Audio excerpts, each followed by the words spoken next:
मनीष जैन बनाम Akanksha Jain 2017 Supreme Court of India equivalent citations 2017 SC 1640 201715 SCC 801 bench न्यायमूर्ति R Bhanumathi और न्यायमूर्ति कुरियन जोसेफ।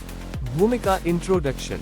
नमस्कार दोस्तों, स्वागत है आपके अपने चैनल मेंस राइट्स और लीगल प्रोटेक्शन में। आज हम एक महत्वपूर्ण केस मनीष जैन बनाम आकांक्षा जैन 2017 पर चर्चा करेंगे, जो भारत के पुरुष अधिकारों और भरण पोषण कानून मेंटेनेंस लॉस के दुरुपयोग से संबंधित एक अहम मामला है। इस केस में सर्वोच्च न्यायालय ने भरण पोषण मेंटेनेंस के अधिकार, पत्नी के आर्थिक स्थिति का महत्व और न्यायिक विवेकाधिकार जुडिशियल डिस्क्रेशन पर महत्वपूर्ण टिप्पणी दी थी। ये केस खासकर उन पुरुषों के लिए बेहद जरूरी है जो अपनी पत्नियों द्वारा झूठे भरण पोषण के दावों का सामना कर रहे हैं। मामले के तथ्य फैक्ट्स ऑफ द केस। विवाह और संबंधों में खटास। मनीष जैन और आकांक्षा जैन का विवाह 16 फरवरी 2005 को हुआ था। दोनों पहले ग्रीन पार्क न्यू दिल्ली में रहते थे, फिर बाद में हौस खास न्यू दिल्ली शिफ्ट हो गए। जुलाई 2007 के आसपास दोनों के रिश्ते में तनाव आ गया और सितंबर 2007 में मनीष जैन ने हिंदू विवाह अधिनियम 1955 की धारा 13 के तहत तलाक की याचिका दायर कर दी। पत्नी द्वारा मुकदमों की शुरुआत। नवंबर 2007 में आकांक्षा जैन ने घरेलू हिंसा अधिनियम DV एक्ट 2005 के तहत शिकायत दायर की और अंतरिम भरण पोषण इंटरिम मेंटेनेंस की मांग की। इसके अतिरिक्त उन्होंने धारा 498A और धारा 406 IPC के तहत शिकायत दर्ज करवाई। दिसंबर 2007 में आकांक्षा जैन ने धारा 125 CRPC के तहत भी भरण पोषण की याचिका दायर कर दी। भरण पोषण के आदेश। मेट्रोपॉलिटन मजिस्ट्रेट ने आकांक्षा जैन की अंतरिम भरण पोषण इंटरिम मेंटेनेंस की मांग को ये कहते हुए अस्वीकार कर दिया कि वह स्वयं शिक्षित और आत्मनिर्भर है। हालांकि बाद में एडिशनल सेशंस जज पटियाला हाउस कोर्ट ने आदेश दिया कि मनीष जैन अपनी पत्नी को 10,000 रुपए प्रति माह भरण पोषण के रूप में देंगे। दिल्ली हाई कोर्ट का आदेश। बाद में आकांक्षा जैन ने हिंदू विवाह अधिनियम 1955 की धारा 24 के तहत अंतरिम भरण पोषण के लिए एक नई याचिका दायर की और 4 लाख रुपए प्रति माह की मांग की।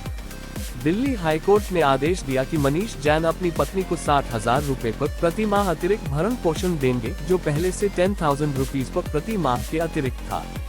सुप्रीम कोर्ट में अपील। मनीष जैन ने दिल्ली हाई कोर्ट के आदेश को चुनौती देते हुए सुप्रीम कोर्ट में अपील दायर की।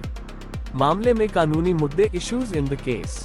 क्या पत्नी, जो शिक्षित और आत्मनिर्भर है, को अंतरिम भरण पोषण का अधिकार है? क्या दिल्ली हाई कोर्ट ने निचली अदालत के आदेश में अनुचित हस्तक्षेप किया था? भरण पोषण तय करने में पति पत्नी की आर्थिक स्थिति का क्या महत्व है? पक्षकारों के तर्क। Arguments by the parties. अपीलकर्ता मनीष जैन का तर्क। मनीष जैन ने दलील दी कि उनकी पत्नी एक शिक्षित महिला है, जिन्होंने JD इंस्टीट्यूट हौस खास से फैशन डिजाइनिंग का कोर्स किया है और वह स्वयं 50,000 रुपीज प्रति माह कमाने में सक्षम है। उन्होंने ये भी तर्क दिया कि उनकी पत्नी ने अपनी आय को छुपाया है और जानबूझकर खुद को बेरोजगार दिखाने का प्रयास किया है। प्रतिवादी आकांक्षा जैन का तर्क। आकांक्षा जैन ने तर्क दिया कि उनके पास कोई निश्चित आय का स्रोत नहीं है और वह अपने जीवन यापन के लिए दूसरों पर निर्भर है। उन्होंने 4 लाख रुपए प्रति माह के भरण पोषण की मांग की थी, ताकि वह अपने खर्चे और मुकदमेबाजी का खर्च पूरा कर सकें। न्यायालय का निर्णय। कोर्ट्स रीजनिंग और जजमेंट। सुप्रीम कोर्ट ने दिल्ली हाई कोर्ट के आदेश को रद्द कर दिया और कहा कि यदि पत्नी शिक्षित है और उसके पास खुद का आय का साधन है, तो उसे भरण पोषण का अधिकार नहीं होना चाहिए। भरण पोषण का उद्देश्य जरूरतमंद व्यक्ति को सहायता देना है, न कि उसे अनावश्यक रूप से वित्तीय लाभ देना। न्यायालय ने कहा कि भरण पोषण तय करने में पति और पत्नी दोनों की आर्थिक स्थिति का आकलन किया जाना चाहिए। यदि पत्नी आर्थिक रूप से सक्षम है, तो उसे खुद अपने खर्चों को वहन करने के लिए प्रोत्साहित किया जाना चाहिए। न्यायालय ने 60,000 रुपीज प्रति माह का आदेश निरस्त कर दिया और 10,000 रुपीज प्रति माह के पूर्व आदेश को ही यथावत रखा। इस निर्णय का प्रभाव। Impact of the judgement. इस फैसले ने भरण पोषण कानून के दुरुपयोग को रोकने में महत्वपूर्ण भूमिका निभाई है। इस निर्णय से स्पष्ट हो गया कि यदि पत्नी शिक्षित है और स्वयं कमाने में सक्षम है, तो उसे अत्यधिक भरण पोषण देने का कोई औचित्य नहीं है। यह फैसला उन पुरुषों के लिए राहत लेकर आया है जो अपनी पत्नियों द्वारा झूठे भरण पोषण के दावों का सामना कर रहे हैं। महत्वपूर्ण बिंदु की टेकअवेज। भरण पोषण केवल जरूरतमंद व्यक्ति को ही दिया जाना चाहिए। यदि पत्नी शिक्षित और सक्षम है, तो उसे भरण पोषण के रूप में अत्यधिक राशि देने का कोई औचित्य नहीं है। अदालत को भरण पोषण निर्धारित करते समय पति और पत्नी दोनों की आर्थिक स्थिति को ध्यान में रखना चाहिए। निष्कर्ष कंक्लूजन, मनीष जैन बनाम आकांक्षा जैन 2017 केस उन पुरुषों के लिए एक महत्वपूर्ण मिसाल है जो भरण पोषण कानून के दुरुपयोग का सामना कर रहे हैं।